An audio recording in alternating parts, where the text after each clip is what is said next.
Desperate power grab won't save the despised duopoly. And will hate crimes law jail Aussies for protesting foreign wars? Coming up on this week's episode of the Citizens Report.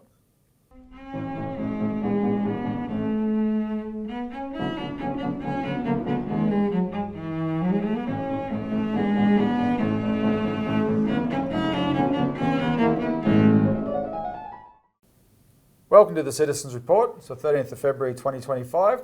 I'm Robert Barwick, Citizens Party Research Director and Victorian Senate candidate. Thought I should chuck that in there, Craig, because the election's underway.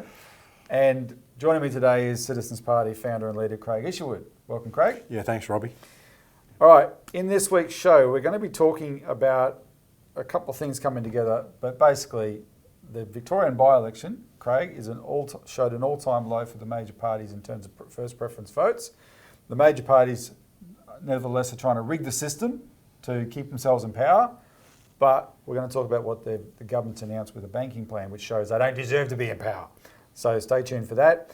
And then this hate crimes law. It was really, really disturbing what was ran through Parliament last week. Only 6 senators voted against it, and it has enormous implications. And we're also going to talk about the scourge of anti-Semitism, or the way it's being presented to the public, which is being used to justify this law, and that's going to be quite a delicate conversation. Let's put it that way. But very heavy show today. But remember, before we get into it, we don't just comment. We're putting out this information so we can do things about what we talk about, and you can help with that. You can like the show, subscribe. And if you haven't already subscribed, remember to ring the bell icon so that you can get notified of our updates, and they're coming thick and fast nowadays. Share the show on social media as widely as you can. Comment below. Your feedback is invaluable. All of this stuff also helps the YouTube algorithm, right? So that we want to get eyeballs seeing what we're talking about. And if you can, there's a button below where you can donate, especially in this election year. Yep. Because we've got we've got to pay for your campaign, Robbie, and that's right. Make that a significant one here in Victoria. That's right. My crab dinners campaign. Yeah, and look, last night, when we talk about prescience of the major parties locking in their power, they passed electoral laws. They call it once-in-a-lifetime electoral laws, which are designed to entrench the two parties' power. They completely lock out the minor parties. I mean, it is going to be a subject of High Court discussion because it's... Well, I want you to rant about that more in a little while when we talk about it. But the relevant part right now is they've jacked up the amount of money they get per vote. Yeah, to $5. Yep. I can remember when it was $1. Maybe that just shows how old we are. But anyway, $5 a vote, and it's because you know why they have to do it? They don't actually have popular support anymore. Anyway, we'll come to that in a second. Quick update before we begin, Craig, just because it's worth mentioning, because it's relevant. It's just sort of breaking this morning. Donald Trump, the mixed bag that is Donald Trump, and later on I'm going to bag him big time, but this is a more positive thing. He had a call with Vladimir Putin. He had a call with Volodymyr Zelensky, and essentially that's the beginning of the negotiated end to the Ukraine war. And the reason that is good is because anything is better than a nuclear war. So clearly,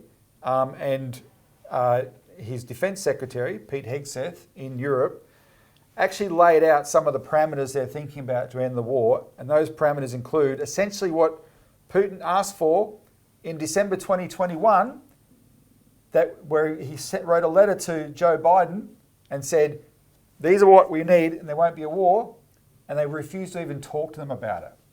And now the Americans have said that's what's going to end the war. And the difference is Russia's probably going to keep some of the Ukrainian territory, which was not what Putin was demanding in 2021. So anyway, but we're highlighting this because this was a real point of danger for an escalation to a nuclear conflict. It's not the only one in the world, but it was the main one in the world for quite a while. It was a pointless war, should never have happened, and finally it may be coming to an end, so that is good. And if Donald Trump is the one who's going to bring that about, we'll applaud him for that. Also, for those who follow it, the breaking news is that Tulsi Gabbard has been confirmed as the Director of National Intelligence. And Tulsi is someone that over the years we've talked about on this show many, many times, mainly because at the height of the regime change war against Syria, where the Americans and the British and the French and the Saudis were clearly using ISIS terrorists to try and overthrow the Syrian government, Tulsi Gabbard was the bravest of the US congresswomen, of any elected congressman or man or woman, who actually called out the agenda for what it was. And her mission is to go in there and clean out the American intelligence community so it stops telling lies that start wars. We may not agree with her on quite everything that she says or does, but she has an honourable track record from that standpoint.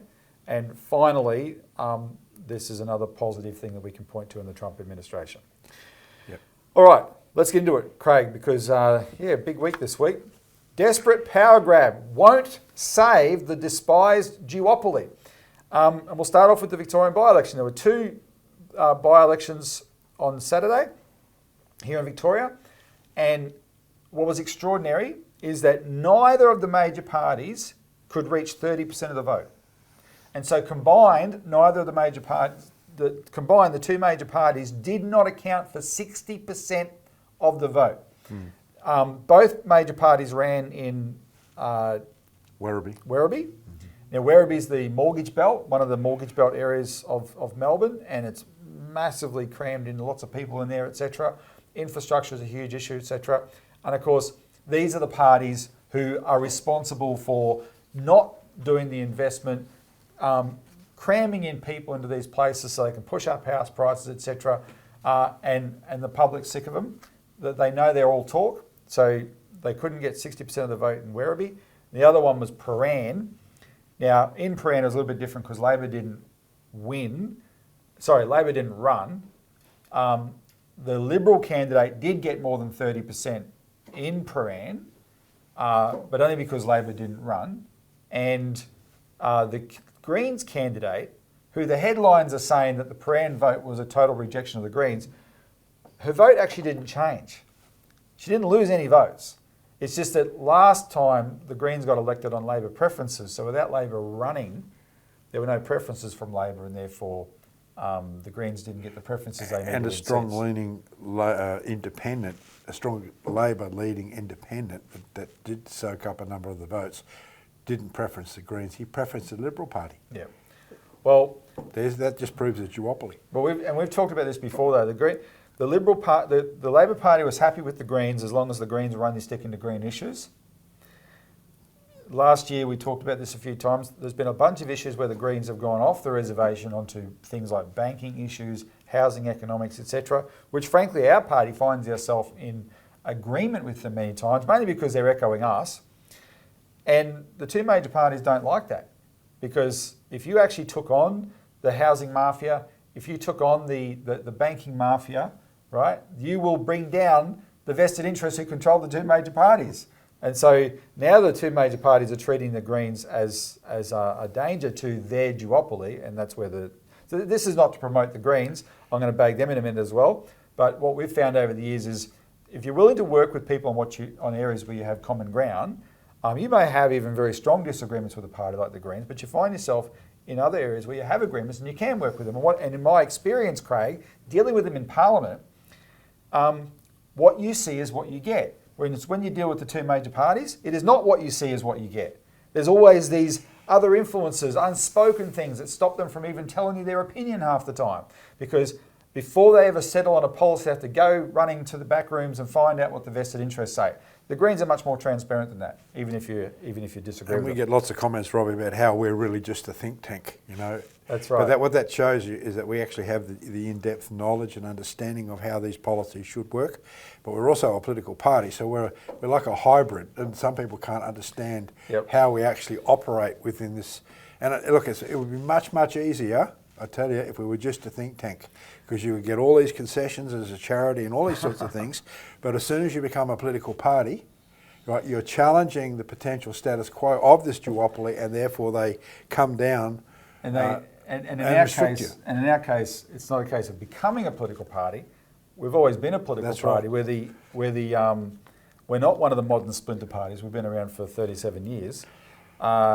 It's just when we show potential electoral success, then we get these reactions. Now, that brings us to what you raised earlier, though. Because in the face of this, what do the two major parties do? Now, they have the option to look themselves in the mirror and go, where did we go wrong? Right? What can we do to win our votes back? Do they do that? No. What they do is they get together behind closed doors in Parliament and they come up with this law they ran through last night. Yep. So what's in it? Well, basically, the explanatory memorandum, Robbie, is 179 pages. So therefore, there's no ability for any member of Parliament to really study this thing. No.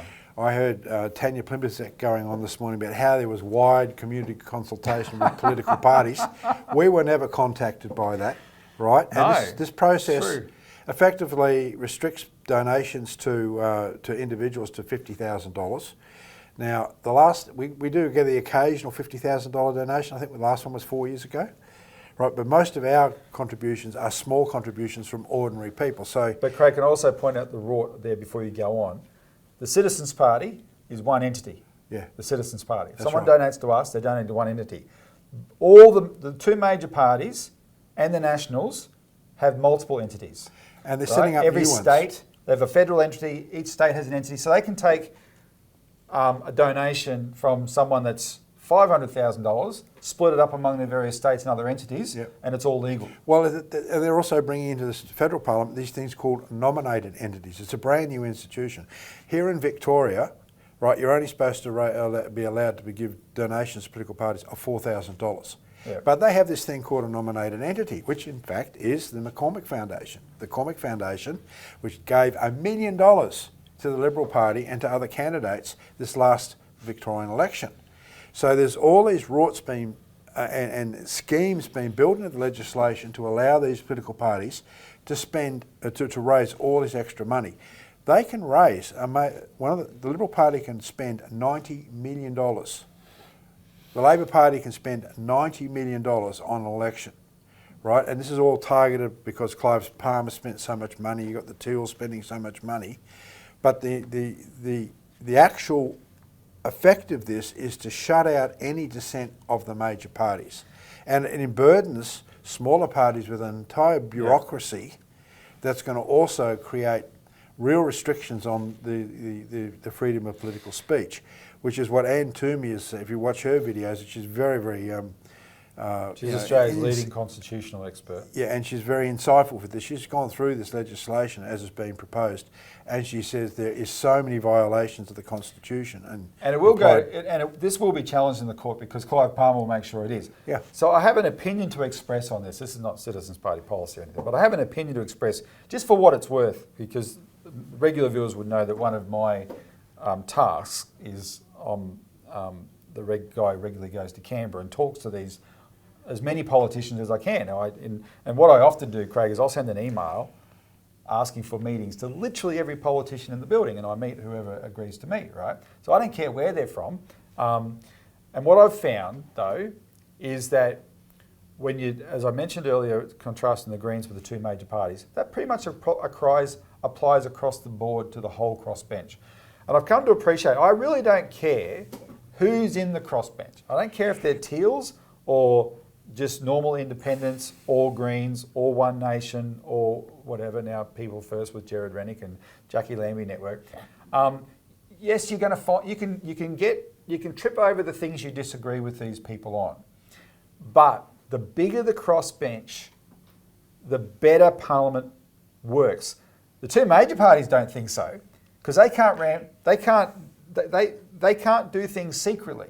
They have to deal with the crossbenches to get legislation up, especially in the Senate.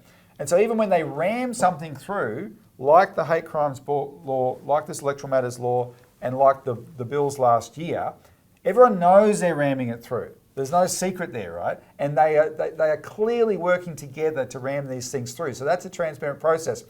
And that's better for our democracy that it is transparent. And so we wouldn't, yes, there is big money behind the Teals.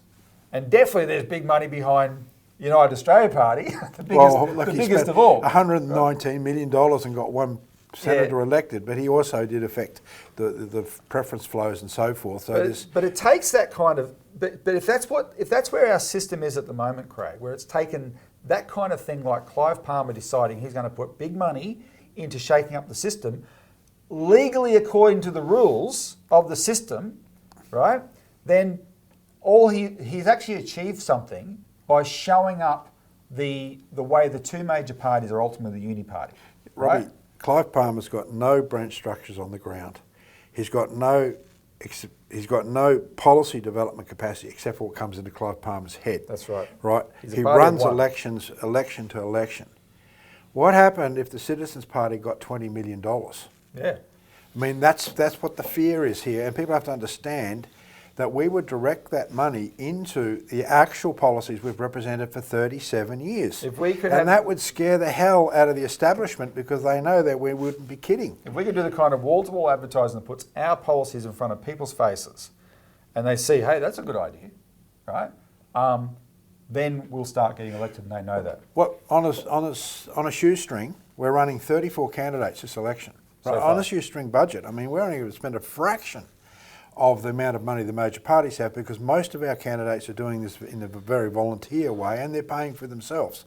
So the point is that that's 34 candidates without the backing. The other thing, the financial backing that we would really love to be able to supply.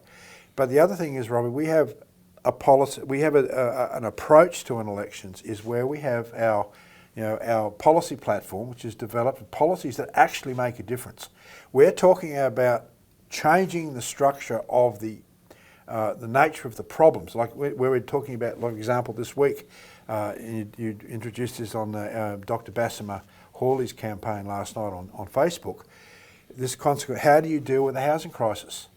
With a massive... How do you stop people losing their homes? Exactly, and we've always figured out, we've always wanted to come up with the mechanism. Well, the mechanism has been staring us in the face. Use the Reserve Bank. Have the Reserve Bank take over the loans that the banks are saying are delinquent or can't be paid. Yep. Use the power of the country, which is the Reserve Bank, to keep people in their home, and there'll be all sorts of different processes that would go with that. But see, that's the sort of policy we represent, where you're using the power of government to make sure the institutions of government represent and support the general welfare of the people. That is what this duopoly does not represent. They represent special interests like the banks, for example, which they protect, and the Labor Party has gone way away from its roots of the old Labor Party to become very, very similar. And you just see that every single day. Well, so that brings us to this other example of why they all deserve to be booted out, which is the announcement on Tuesday morning this week by Jim Chalmers at an early morning press conference, and I'll get the producer to play the video of them filing into this press conference. And it was the Desperate Four: Jim Chalmers, Michelle Rowland, the Communications Minister, Anna Bligh, the Banking Association CEO, and Paul Graham, the CEO of Australia Post. And I fear this is what they think they can get away with in terms of responding to what we have forced them to respond to for the last 2 years, which is the crisis in bank closures and post office closures. Now, Jim Chalmers, I'll give you some of the announcements. Basically, he announced there's going to be a moratorium on branch closures by the big four banks until July 2027. So the existing moratorium that Westpac and Commonwealth Bank volunteered for, that extends to then. The condition that Jim Chalmers put on ANZ's merger with Suncorp, which was a moratorium on regional branch closures, that extends till then, and NAB is now included in the moratorium. But I compared this to calling a ceasefire after the ammunition's been spent, because when it mattered, when the Senate inquiry into bank closures in regional Australia started in February 2023, 2 years ago, Senator Matt Canavan and all the senators on the inquiry from all the parties wrote to all the banks and said, stop branch closures for the duration of this inquiry. The other three big four mostly complied with a bit of variation. NAB said get stuffed.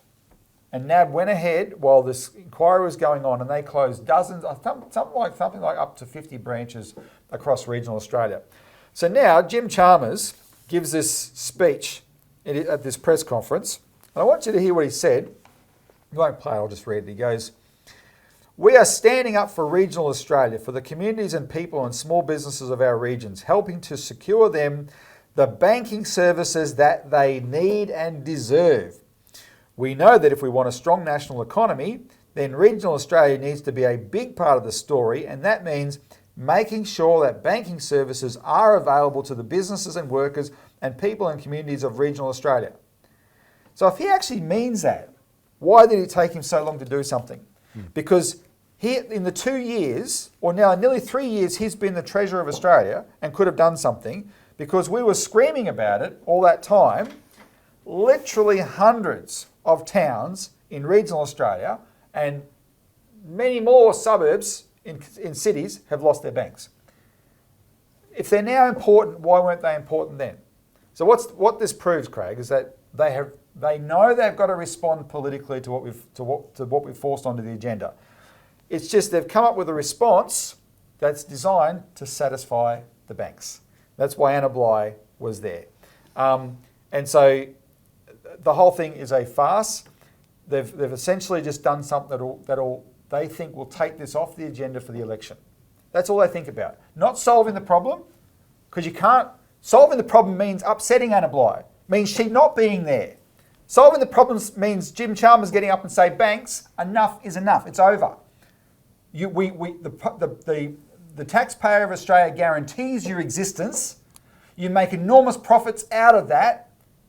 You're the only businesses that will never go bankrupt in this country because we won't allow you.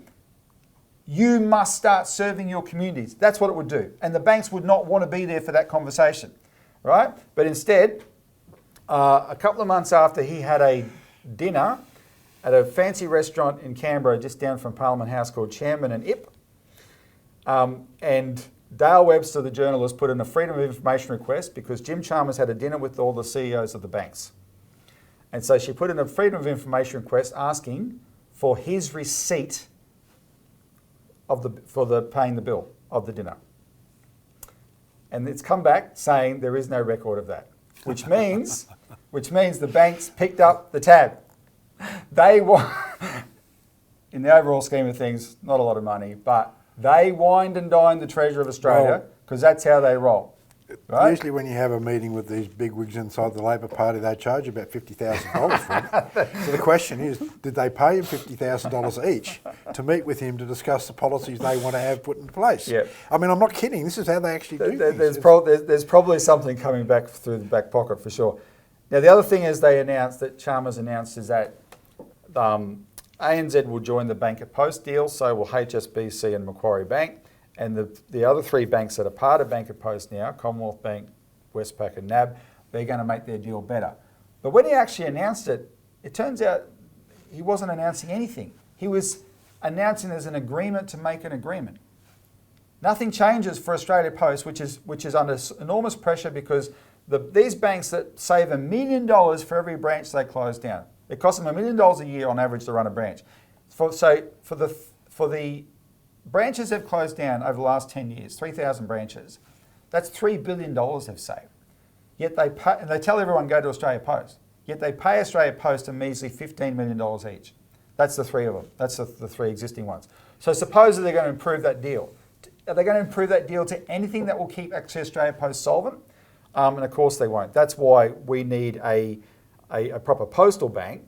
But again, it's clear from that deal, all they're doing is coming up with something they can announce before the election to kick it past the election, right? And not actually solve anything. Finally, on this subject, Craig, today's Thursday, so tomorrow the submissions close on the mandate that Jim Chalmers has announced for cash acceptance. We'll put a link below that people can read this themselves. But again, Dale Webster, who I quoted, the independent journalist who has done so much work on this subject to highlight the scourge of bank branch closures across Australia, she has written her submission and she's published it. And the headline is, "Hard No to Cash Mandate That Will Do More Harm Than Good." And she points out in this submission that by exempting small business, which is 97% of the companies in Australia, instead of actually keeping cash use happening, they're going to be giving small business an excuse not to take cash because they'll legally won't have to take cash. It won't be ambiguous anymore. And small business may not necessarily want to do that, but when the bank branches are so far away, to bank it is really expensive, and that's when small businesses get talked into going cashless, right? And unless the government does instead of a mandate, unless the government prioritises making sure banking services are close to all the communities, such as in post offices, real banking services, such as a postal bank, this mandate will probably cause us to go cashless faster. And then she gave a warning from Europe, following on from what Lisa and I did last week, where she pointed out the countries in Europe that have gone close to cashless, they are spending so much money now reintroducing the basic infrastructure for cash because they regret doing it, but it's not just something you snap your fingers and get back. There's infrastructure involved and they've got to reintroduce it. We've allowed half the infrastructure to go. We have to stop it now and stop letting that happen. And that's what. And so if the government's not being that decisive, they're playing games. Yep. All right. For the sake of time, let's move on, Craig. Just before you go, Robbie, I think I'm flicking through. I mean, we're flicking through this thing on the desk here, and I think people really need to know this is the Australian Alert Service, and people really need to subscribe to it if they want to know the in-depth information to what we're talking about, because we can only basically skim over the issues. So people, if you want a copy, if you haven't got one already, it's new to you, please call our number that's on the screen, the 1-800 number, and we'll send one out to you. You can get it by email or by hard copy, but this is how we raise our money. Your way of supporting the party can be in the form of a subscription to this, and it is how we fund ourselves, exactly. All right. Will hate crimes law jail Aussies for protesting foreign wars? People really need to look at the fine print of what was rammed through Parliament last week. So I'm going to begin this by actually announcing that we have a new Senate candidate in Western Australia. Aisha Novakovic. Now, Aisha gave a speech to our conference last November in Melbourne. She's now the announced Senate candidate, and she made a post this week announcing her candidacy as the Senate candidate. And she also put out the press release. Aisha's a lawyer. She put out a press release warning about this law, this hate crimes law. She says, new hate crimes law will be a double-edged sword, not a shield to protect us. And the thing she's warned about with this law, just bear with me. The thing she's warned about with this law is the purpose of this law is to jail you if you threaten force or physical violence against a targeted group that is based on their race or religion, or all those other things like sex, gender, sexual identity, etc. They've actually added that in. That was part of what passed last week. So if you threaten violence or force,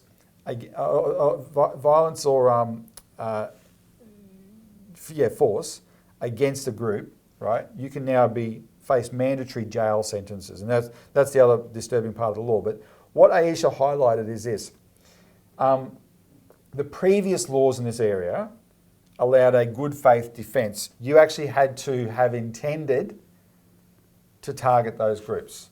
The group, if you were targeting a religion, that had to be your intent. They've removed that. There is no intent. There's now recklessness. You don't even have to know that you're targeting someone. They will say you've been reckless, and the result, the effect of what you've done is to target that group with threats of violence or force. Senator Matt Canavan moved a motion, an amendment, to insert the word physical violence or physical force. As he put it, nobody should go to jail for hurting someone's feelings. That was voted down. So this is now actually in the real realm of thought crimes. It really is thought crimes. Also, one of the tests that will determine whether you're guilty is called the reasonable person test. But the reasonable person is a reasonable person of the targeted community. So if you've said something bad about Catholics, would a reasonable Catholic think that you're targeting them? And the problem with that is that's not impartial, right? You can be, if you're in the targeted community, of course you're going to be biased about that. So this becomes incredibly broad and opens up to the widest possible interpretation. An example of how this could be, of something that could be turned into considered a hate crime that's violent, is from the Palestine protests. Mm-hmm. So for the last 15 months, we've had these regular Palestine protests, and there's a chant at those protests that very early on in this Israel-Gaza war drama, pro-Israel people in Australia, right, pro-Zionist, pro-Israel people, claimed that the chant "from the river to the sea" is a threat against them. So the chant goes, "From the river to the sea, Palestine will be free." Now, plenty of Palestinians will tell you they are not meaning anything more than what they regard as the oppression of Palestinians in their own territories, occupied territories, has to end, right? They want to be free. But some of the more extremist voices on the pro-Israel side say, no, that's a threat to us. Now with this law, they've already defined it as a threat to them. Now with this law, will people be jailed for saying that? Senator Fatima Payman, when she broke with the Labor Party last year, she actually repeated it in the corridors of Parliament. Is that now something that will attract a mandatory jail sentence?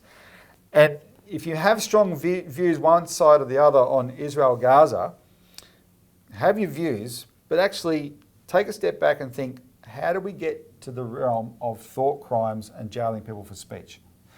Well, how did we get to it?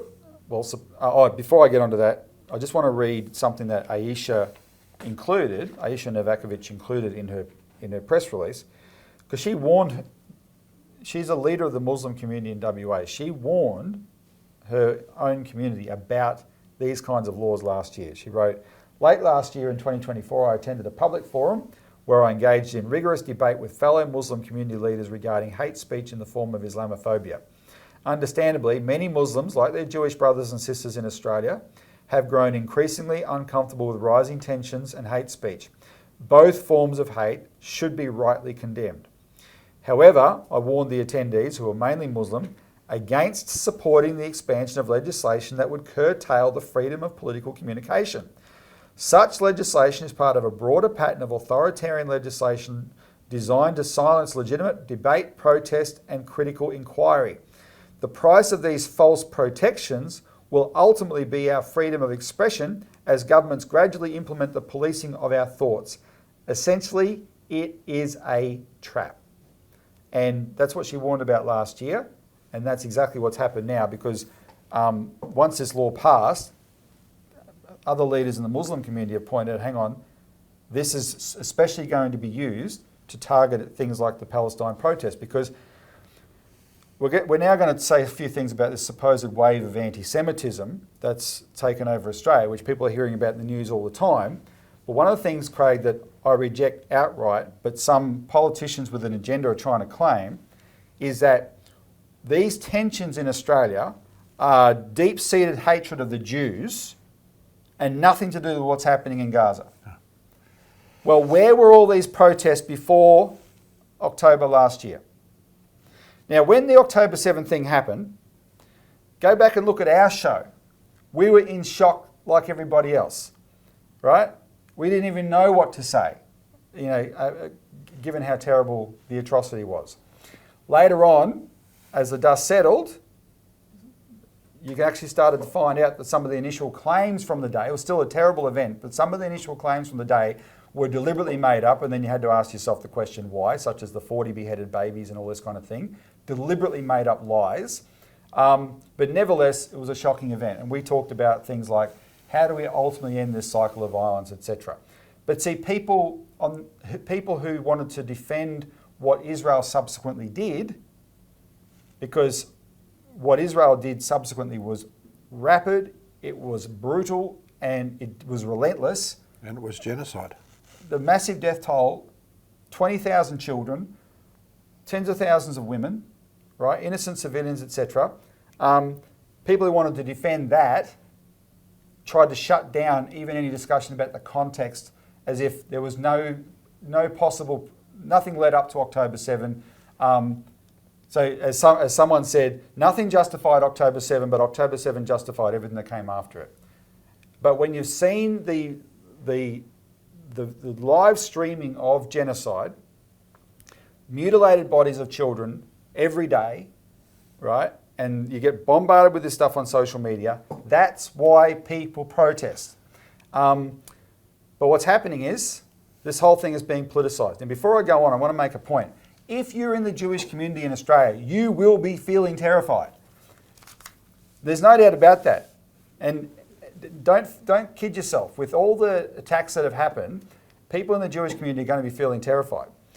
However, there's a process by which the police are there to investigate these things and find out what's going on. And the police are saying different things to what the politicians are saying. The politicians are clearly politicising this. They're running ahead of it. Led by Peter Dutton is the number one offender.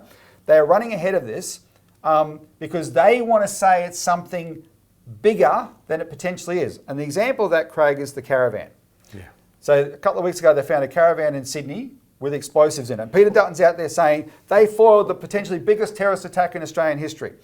Well, we started looking at this. The first thing I noticed was the police actually said, some of the New South Wales police said, one of our theories is that we suspect this could be a setup because of the way everything was laid out for them in this caravan, including little handwritten notes of what the supposed targets were.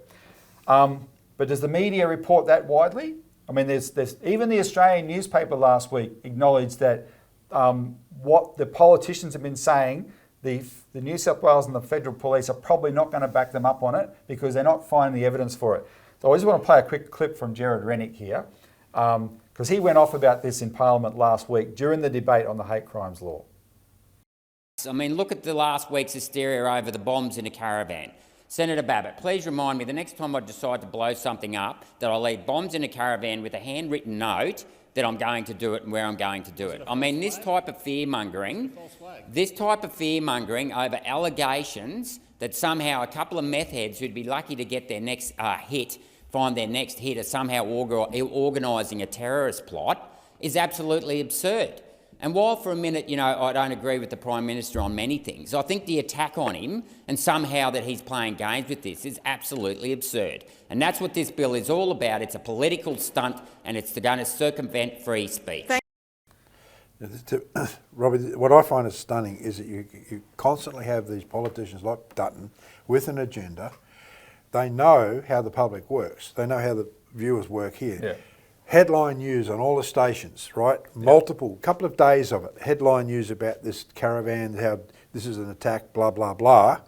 Knowing that the public is going to go off the news agenda and the public is going to be left with that initial impression. The headline, yeah. It doesn't matter about the truth. First impressions are lasting impressions. And that's how these guys work. And then you have to think, over time, can you trust politicians really what they say?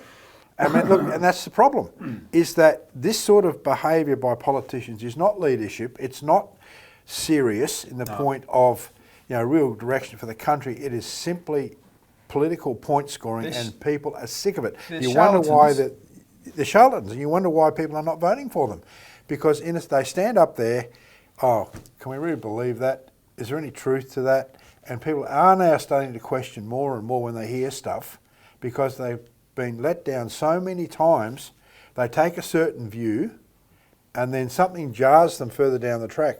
But I didn't think that was true. So Craig, that's what led up to that was one of the justifications for this hate crimes law, right? Things like what the caravan represented, when, as Gerard pointed out, they didn't tell us the explosives were decades old and whatever. So they're politicising something for a purpose. So they got the law, and then of course the breaking news this week, literally yesterday, is this video with these couple of Muslim nurses in the Bankstown hospital, and they're nurses.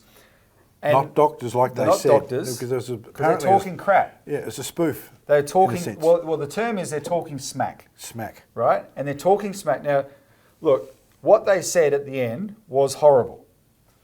But there's I just want to, we're not going to play it, but I want to point out, if you've seen this video on social media, there's a hard break, there's a hard edit in the middle of the video. And before that edit, the conversation had been mostly civil. After that edit, it was intense. And the female nurse was saying what she was saying, etc.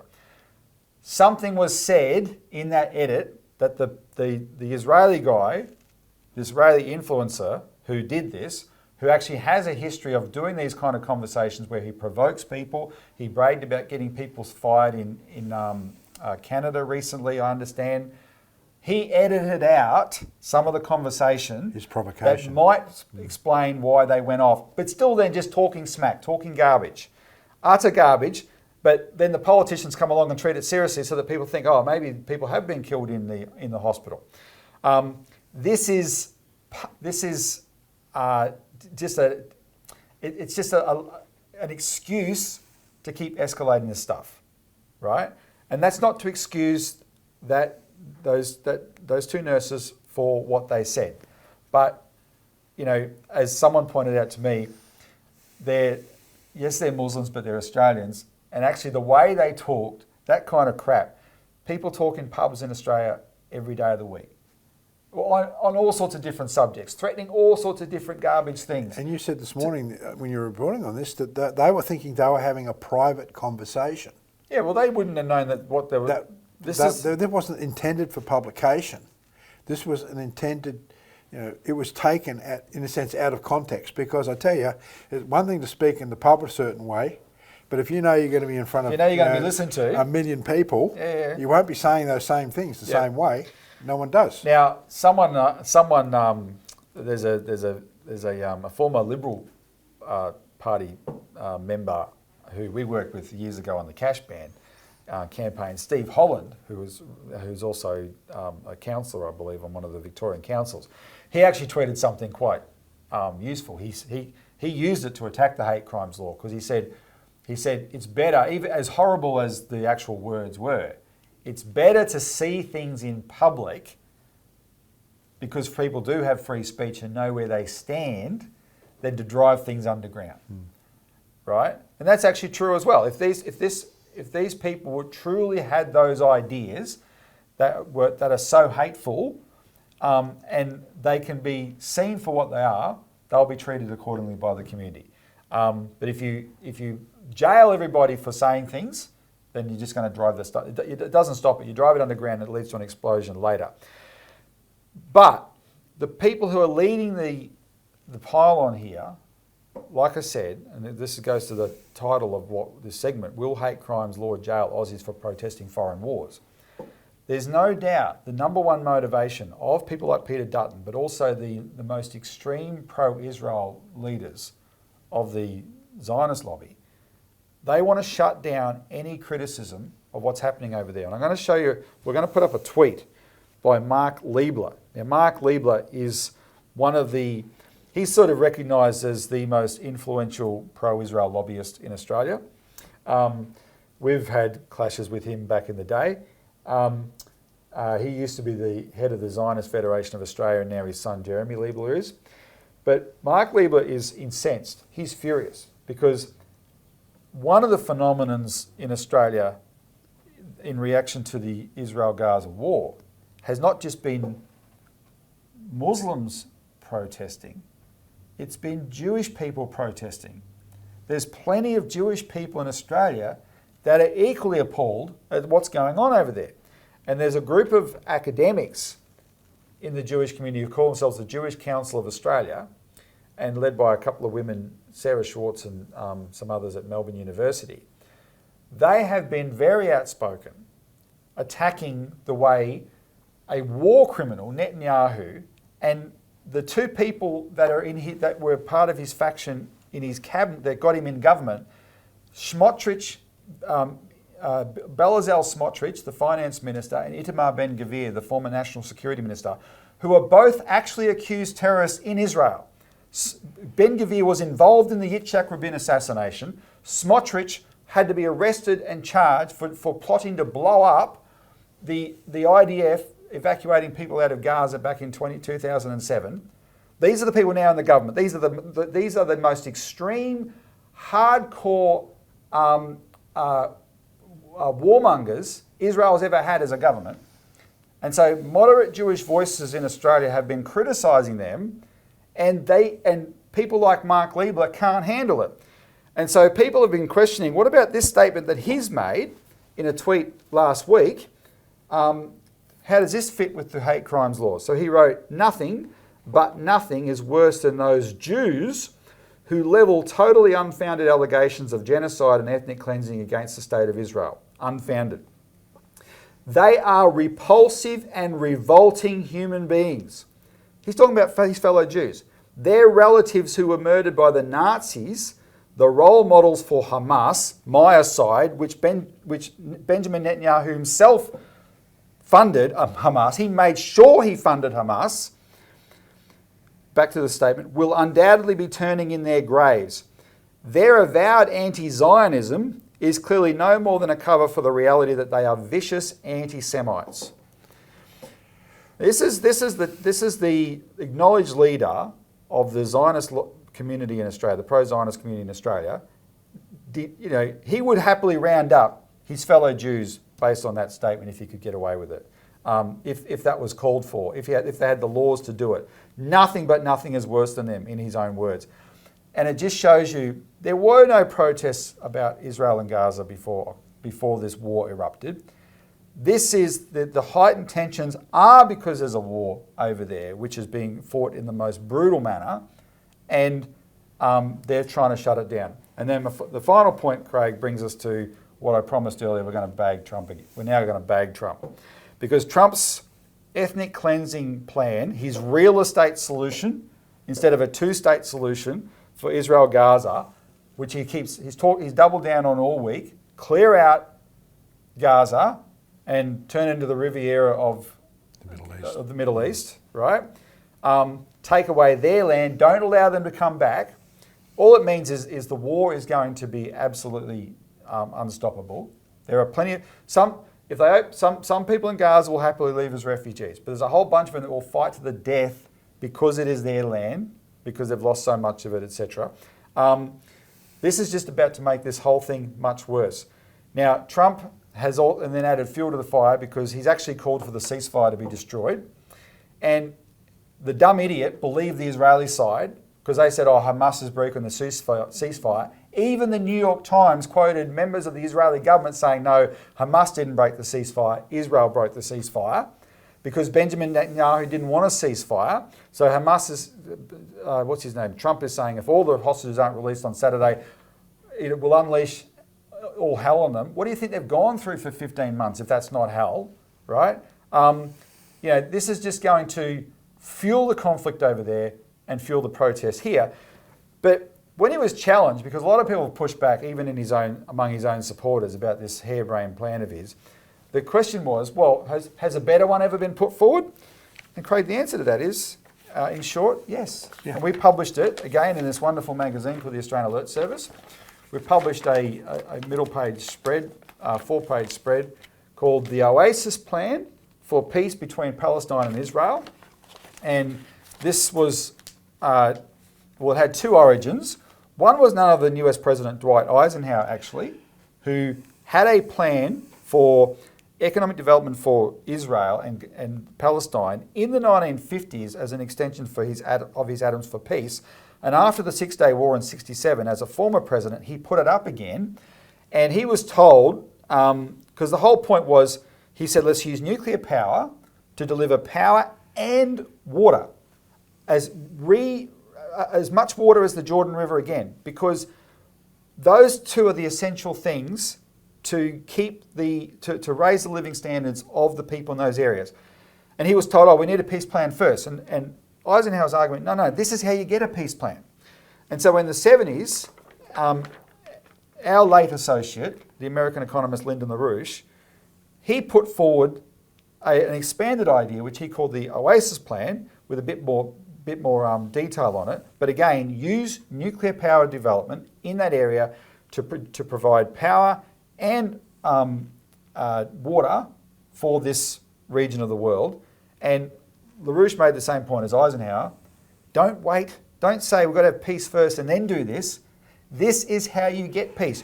When both sides have a vested interest in the economic security these developments provide, then they will want peace, was his argument. And it starts from the point, Robbie, is that Israel was created as a political decision by the British Empire back in the early part of the 20th century.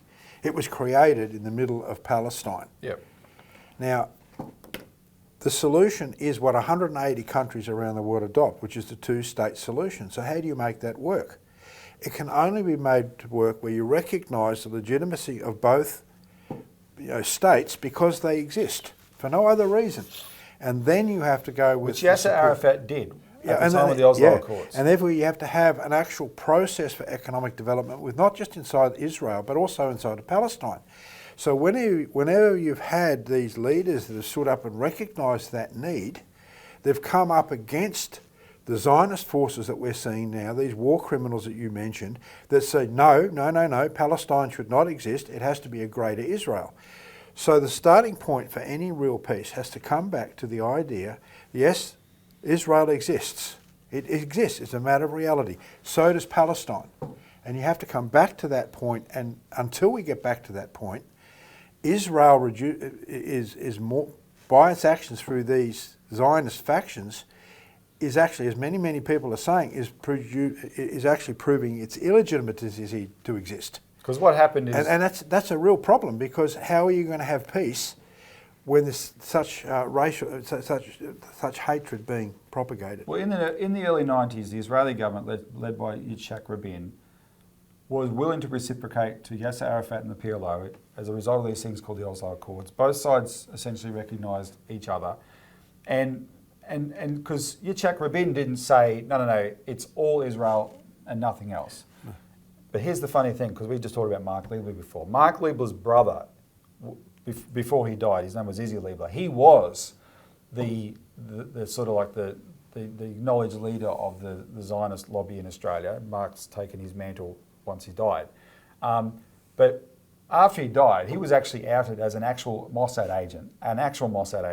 But there was this incident in the 90s where Izzy Liebler criticised Rabin because Rabin was trying to stop these extremist religious settlers going in and settling the occupied territories, which was taking even more land off the Palestinians and making the problem completely unsolvable and worse. And Rabin was trying to stop that. So he was attacked himself. So you see, this is the irony. When the Israelis are doing something for peace, this Liebler faction, these hardcore Zionists in Australia, they say it's okay to attack them from here. But when the Israelis are doing something that's a murderous war, if Jews, by Mark Liebler's own standard, if Jews in Australia attack them, they're repulsive and disgusting. And so it does come down to about whether you're pro-war or pro-peace, and they want to shut down that discussion. But so the Oasis plan and these peace projects, they've never been allowed to actually work, right? There is a way to do this without Trump just committing ethnic cleansing, etc. People have got to speak up for that. Yeah, Trump wouldn't have a clue about these projects, Robbie. No, Trump is a loose cannon. He's not the worst human being who's ever lived. But when he's wrong, when he's right, he's right. When he's wrong, he can be very wrong. And we need to, as a country, make up our own mind about these things. And we've touched on it. This is a very sensitive subject we've touched on now.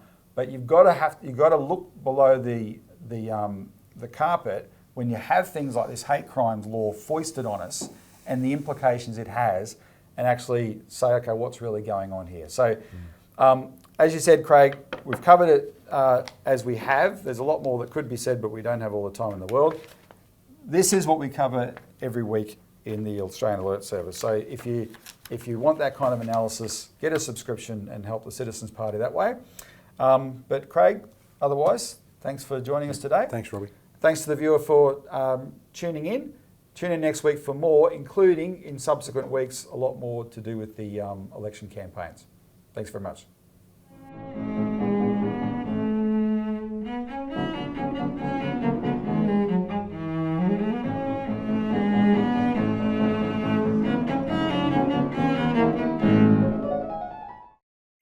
Authorised by Robert Barwick, Citizens Party, Melbourne.